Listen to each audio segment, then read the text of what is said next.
Eliud Kipchoge akigira buku-ini cia kiririkano bururi wa Kenya ni wenyurite gicunji kia ngumo ino na onaguo ni urikitie kurirukia bendera ya uhotani uri utumite Kenya itamburike gukorwo ri bururi wa mbere thi ngima kuruta muteng'eri uhotete guteng'era thiini wa mathaa meri hari kilomita 42. Well, we're waiting for him.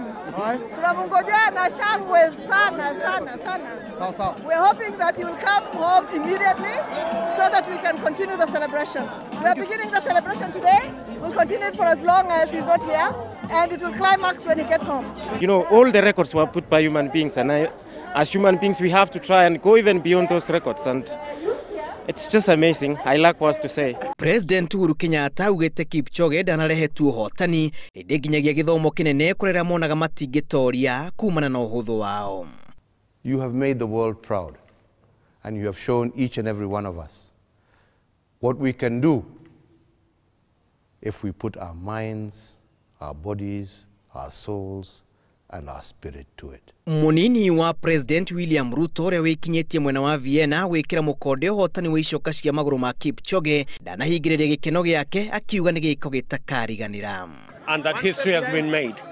The first man on earth to run under 2 hours marathon 42 kilometers has happened today. So history has been made, and we are very proud as Kenyans, and we are very proud as citizens of this globe, because humanity is pushing the limits of what can be achieved. Kiheo kia mbere kiria kiingirire moko-ini ma Kipchoge thutha gutiriha ihenya riri ni bendera ya Kenya kionereria kia mundu wendete bururi wake ndeto ire hotete ngoro ya mutongoria wa bururi Uhuru Kenyatta.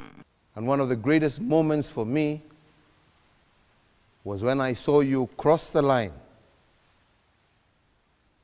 20 seconds short of 2 hours. And the first thing